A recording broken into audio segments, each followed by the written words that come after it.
وَلَقَدْ يَسَّرْنَا الْقُرْآنَ لِلذِّكْرِ فَهَلْ مِن مُّدَّكِرٍ الحمد لله رب العالمين والصلاة والسلام على أشرف الأنبياء والمرسلين أما بعد فأعوذ بالله من الشيطان الرجيم من همزه ونفخه ونفثه بسم الله الرحمن الرحيم رب اشرح لي صدري ويسر لي أمري واحلل عقدة من لساني يفقه قولي اللهم انفعنا بما علمتنا وعلمنا ما ينفعنا وزدنا علما فبشر عبادي الذين يستمعون القول فيتبعون أحسنه أولئك الذين هداهم الله أولئك هم أولو الألباب أعوذ بالله من الشيطان الرجيم بسم الله الرحمن الرحيم لإيلاف قريش إيلافهم رحلة الشتاء والصيف فليعبدوا رب هذا البيت الذي أطعمهم من جوع وآمنهم من خوف بسم اللہ الرحمن الرحیم لإیلاف قریش لامزر لی کے لیے ایلاف مانوس کرنا قریب کرنا مصدر ہے قریش قریش کے قریش کو مانوس کرنے کے لیے ایلافہم مانوس کرنا ان کا یعنی قریش کا رحلت الشتاء والصیف سفر سردی کا اور گرمی کا قریش کو مانوس کرنے کے لیے ان کا مانوس کرنا یعنی قریش کا مانوس کرنا یعنی قریش کو مانوس کرنے کے لیے یہاں بھی لام جو پیچھے ایلاف ہے اسی لام کا عطف آپ سمجھیے آگے بھی ہے یہ ایلافہم یہ بھی اس میں لإیلافہم کے معنی میں ہے یعنی ان کو مانوس کرنے کے لیے یعنی قریش کو مانوس کرنے کے لیے کس سے رحلت الشتاء والصیف رحلہ سفر شتاء سردی اور الصیف گرمی شتاء سردی کے موسم کو کہتے ہیں اور صیف گرمی کے موسم کو کہتے ہیں تو قریش کو مانوس کرنے کے لیے گرمی اور سردی کے سفر سے مطلب کیا ہے اس صورت کا تعلق پچھلی صورت کے ساتھ ہے سورۃ الفیل کے ساتھ اللہ نے پیچھے جو واقع فیل بیان کیا ہے اللہ فرماتے ہیں اللہ نے یہ جو معجزانہ طور پر خانہ کعبہ کو اپنے گھر کو بچایا اور اللہ نے عربوں کی مدد کی اور اللہ تعالیٰ نے اصحاب الفیل کو اور خانہ کعبہ کے ساتھ دل میں برا ارادہ رکھنے والے کو اللہ نے تباہ و برباد کر دیا عبرت کا نشان بنا دیا یہ اللہ نے کیوں کیا ایک تو اللہ نے اس لیے کیا تاکہ اللہ کی طاقت نمایاں ہو اور اللہ کے دشمن جو ہیں لوگوں کو پتہ لگے کہ اللہ اپنے دشمنوں کو تباہ کر دیتے ہیں اور کیا مقاصد ہے اس کا ایک مقصد یہ بھی تھا کہ قریش مانوس ہو جائیں کس سے لوگوں سے لوگ قریش سے مانوس ہو جائیں لوگوں کے دلوں میں قریش کا ایک اہمیت بیٹھ جائے کہ قریش یہ عام لوگ نہیں ہیں یہ خانہ کعبہ کے رکھوالے ہیں یہ اللہ کے گھر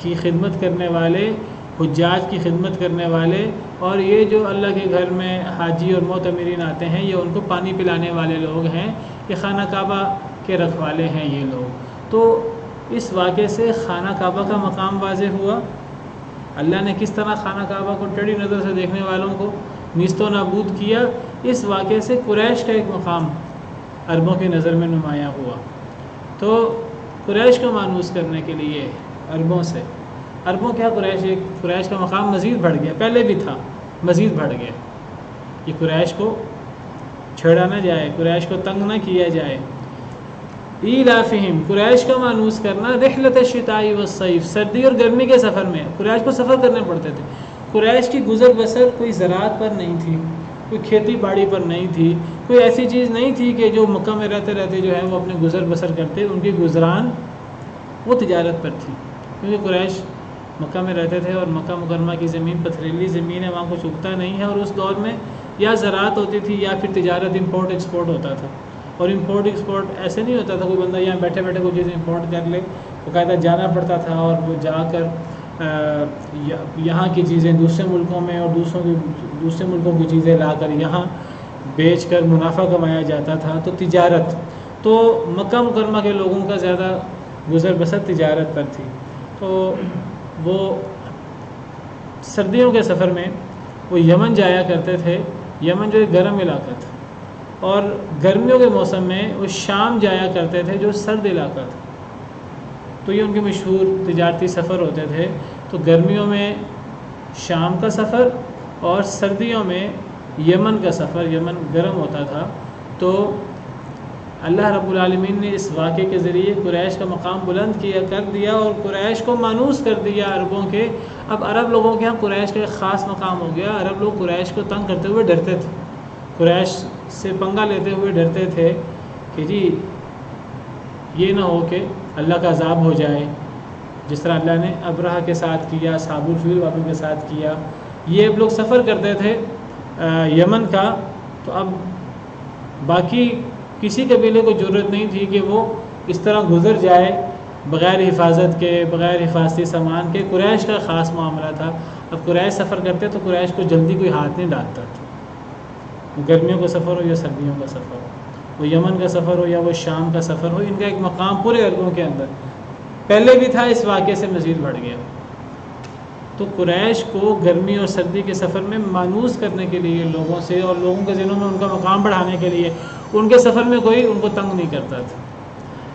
اب یہ اللہ کا بہت بڑا احسان ہے کہ اللہ نے اپنے گھر کی حفاظت کی، دشمنوں کو نیست و نابود کیا، قریش کا مقام بلند کیا. یہ قریش پر بھی اللہ کا احسان ہے. اب اس احسان کا جواب کیا ہونا چاہیے؟ اب قریش کو اس کا جواب دینا چاہیے. جس پر اللہ کا احسان ہو تو اللہ کو اس کا جواب دینا، اس کا شکریہ ادا کرنا چاہیے. تو فَلْيَعْبُدُوا رَبَّ هَذَا الْبَيْتِ، بس چاہیے کہ وہ عبادت کریں. اب قریش کو عبادت کرنی چاہیے رب هذا البیت، اس گھر کے رب کی، جس گھر کی اللہ نے حفاظت کر کے قریش کا شملہ بلند کیا، قریش کا مقام بلند کیا. اور قریش کو اب لوگ ہاتھ ڈالتے ہوئے ڈرتے ہیں، ان کا سفر آسان ہو گیا گرمیوں سردیوں کا. تو اب قریش کو جواباً جو نبی آیا ہے، اس نبی کو اللہ کا رسول مان لینا چاہیے. جو اللہ کا پیغام لایا ہے نبی، تو قریش کو اس اللہ کے پیغام کو مان لینا چاہیے. قریش کو دیگر تمام معبودوں کو چھوڑ کر ایک اللہ وحدہ لا شریک کی عبادت کرنی چاہیے، جس اللہ رب العالمین نے انہیں یہ مقام دیا، جس اللہ نے انہیں ان کے دشمنوں سے نجات دی، جس اللہ نے خانہ کعبہ کو بچایا اور قریش کو بچایا اور قریش کا مقام بلند کیا. تو اب انہیں اس گھر کے رب کی عبادت کرنی چاہیے. تو گھر کا خاص ذکر اس لیے کیا کیونکہ سارا واقعہ گھر کے ارد گرد گھومتا ہے. اصحاب الفیل والا واقعہ، اس سے گھر کی شان نمایاں ہوتی ہے اور جو گھر کی خدمت کرے اس کی شان نمایاں ہوتی ہے. لیکن یہ بات یاد رہے کہ کوئی بندہ حاجیوں کی کتنی مرضی خدمت کر لے، کوئی بندہ اللہ کے گھر کی جتنی مرضی خدمت کر لے، جب تک ایمان نہیں ہے تب تک کچھ بھی نہیں. اللہ فرماتے ہیں کہ اللہ کے گھروں کو آباد کرنے والے لوگ ایمان والے ہوتے ہیں. اللہ کے ساتھ کفر کرنے والے، شرک کرنے والے ایک طرف ہوں اور ایک طرف اللہ کے گھر کو آباد کر رہے ہوں. اللہ فرماتے ہیں مشرکین کو کوئی حق نہیں ہے کہ اللہ کے گھروں کو آباد کریں. ما کان للمشرکین ان یعمروا مساجد اللہ شاہدین علی انفسہم بالکفر. سورہ توبہ کے اندر اللہ رب العالمین نے روک دیا، اب آئندہ مکہ مکرمہ میں کوئی مشرک نہیں آ سکتا. اور اللہ نے وجہ بیان کر دی کہ ایک مشرک کے یہ لائق ہی نہیں ہے کہ اللہ کے گھر کو آباد کرنے کی بات کریں. قریش کہیں گے جی ہم تو اللہ کے گھر کو آباد کرتے تھے، ہم تو حاجیوں کی خدمت کرتے تھے. اللہ فرماتے ہیں تم اپنے نفس پر شرک کی گواہی دیتے ہوئے تم اللہ کے گھر کو آباد کرنے کی بات کرتے ہو. یہ کیسا اللہ کے گھر کو آباد کرنا؟ کیا ایک مشرک اللہ کے گھر کو آباد کر سکتا ہے؟ شرک کے ساتھ اللہ کے گھر آباد نہیں ہوتے. مسجدیں تو اللہ کی عبادت کے لیے ہیں. وَأَنَّ الْمَسَاجِدَ لِلَّهِ فَلَا تَدْعُوا مَعَ اللَّهِ أَحَدًا. اور کئی لوگ ہیں آج اپنے آپ کو مسلمان کہلاتے ہیں اور سب سے زیادہ شرک مسجد کے اندر ہوتا ہے. اللہ معاف کرے. شرک کے ساتھ اللہ کے گھر کی تعمیر نہیں ہو سکتی، اللہ کے گھر کی آباد کاری نہیں ہو سکتی. اللہ فرماتے ہیں انما یعمر مساجد اللہ من آمن باللہ والیوم الآخر واقام الصلاۃ وآتى الزکاۃ ولم یخش الا اللہ. اللہ کے گھر کو آباد کرنے والے کون لوگ ہیں؟ من آمن باللہ والیوم الآخر. پہلی شرط ہے اللہ پر آخرت پر ایمان رکھتا ہو. اللہ پر ایمان میں ہر چیز آ جاتی ہے، کتابوں پر ایمان، فرشتوں پر ایمان، رسولوں پر ایمان، والیوم الآخر، آخرت پر ایمان ہو، واقام الصلاۃ وآتى الزکاۃ، نماز قائم کرنے والا ہو، زکوٰۃ دینے والا ہو، ولم یخش الا اللہ، اللہ کے علاوہ کسی سے نہ ڈرتا ہو، یہ کہہ سکتا ہے کہ جی میں اللہ کے گھر کو آباد کرنے والا ہوں، میں خادم الحرمین شریفین ہوں، میں اللہ کے حرمین کی خدمت کرنے والا ہوں، میں حفاظت کرنے والا ہوں، ایمان اور اقامت صلاۃ، اطاعت زکوٰۃ، اور اللہ کے علاوہ کسی سے نہ ڈرے۔ فعسى اولئک ان یکونوا من المہتدین، یہ لوگ شاید کہ یہ ہدایت یافتہ ہوں جن کا یہ کردار ہو۔ پھر اللہ تعالیٰ تنبیہ کرتے ہیں، اجعلتم سقایۃ الحاج وعمارۃ المسجد الحرام کمن آمن باللہ والیوم الآخر وجاہد فی سبیل اللہ، کیا تم نے حاجیوں کو پانی پلانا، بیت اللہ کی آباد کاری، کیا تم نے اس کو ایمان کے برابر کر دیا ہے؟ کمن آمن باللہ والیوم الآخر، کیا یہ اللہ پر ایمان لانے والے اور آخرت پر ایمان والے کے برابر ہو سکتے ہیں؟ یہ جو حاجیوں کو پانی پلانے والے ہیں، بیت اللہ کی تعمیر کرنے والے ہیں، ویسے کافر مشرک ہیں، یا یہ بے ایمان لوگ جو حاجیوں کو پانی پلانے والے ہیں وہاں سے بیت اللہ کی تعمیر کا دعویٰ، آباد کاری کا دعویٰ کرنے والے ہیں، یہ ایمان والوں کے برابر نہیں ہو سکتے، یہ اللہ پر آخرت پر ایمان والوں کے، اللہ کے راستے میں جہاد کرنے والوں کے برابر نہیں ہو سکتے۔ لا یستوون عند اللہ، اللہ کے نزدیک برابر نہیں ہو سکتے۔ تو جو اللہ کے گھر کو آباد کرنے کا دعویٰ کرتا ہے، سب سے پہلے اس کا کام، اور اللہ کا جس پر بھی احسان ہو، خانہ کعبہ کو بچانا اور خانہ کعبہ کے ارد گرد رہنے والے لوگوں کو ان کے دشمنوں سے بچانا، یہ اللہ کا بہت بڑا احسان تھا۔ اس احسان کا جواب یہ ہے کہ اب اس گھر کے رب کی عبادت، اللہ وحدہ لا شریک کی عبادت ہونی چاہیے۔ کون اللہ، کون رب؟ الذی اطعمہم من جوع، جس نے ایک احسان نہیں کیا، وہ ابرہہ سے بچانے والا جو بھوک سے انہیں نجات دیتا ہے، وآمنہم من خوف، اور خوف سے انہیں امن بخشتا ہے۔ یہ دو اللہ کے بہت بڑے انعامات ہیں انسان پر، اور بہت سارے انعامات ہیں، یہ دو بڑے انعام ہیں کہ بھوک سے کھانا کھلانا، یعنی اللہ کوئی ایسا انتظام کر دے روزی کا کہ ایک بندہ بھوکوں نہ مرے، ایک بندے کے لیے کوئی روزی روٹی کا بندوبست ہو جائے، اور دوسرا دشمنوں سے اللہ محفوظ رکھے اسے، جس طرح اللہ نے قریش مکہ کو ابرہہ سے اور دیگر دشمنوں سے محفوظ رکھا، ان کا ایک مقام بلند ہو گیا۔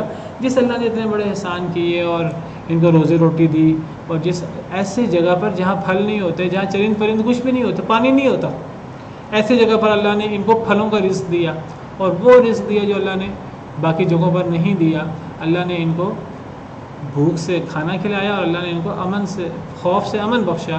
اس اللہ نے یہ بڑے انعامات کیے اور بہت سے بڑے انعامات کیے، تو اس اللہ وحدہ لا شریک کی عبادت ان کو کرنی چاہیے۔ اگر کریں گے تو اللہ مزید نعمتیں بھی دیں گے، اگر نہیں کریں گے وَإِذْ تَأَذَّنَ رَبُّكُمْ لَئِن شَكَرْتُمْ لَأَزِيدَنَّكُمْ، تمہارے رب نے اعلان کیا کہ اگر شکر کرو گے تو میں زیادہ دوں گا، وَلَئِن كَفَرْتُمْ إِنَّ عَذَابِي لَشَدِيدٌ، اگر تم نہ شکری کرو گے تو پھر میرا عذاب بڑا سخت ہے۔ پھر اللہ کا عذاب آئے گا، جو آیا ہے پہلے بھی، اور ہمارے سامنے بہت سی مثالیں ہیں۔ اللہ تعالیٰ ہماری اصلاح فرمائے، اور اللہ تعالیٰ ہمیں اپنی طرف لوٹنے کی توفیق عطا فرمائے۔ اللہ توحید الوہیت جو خاص طور پر اس پر گامزن ہونے کی توفیق عطا فرمائے۔ وآخر دعوانا الحمد للہ رب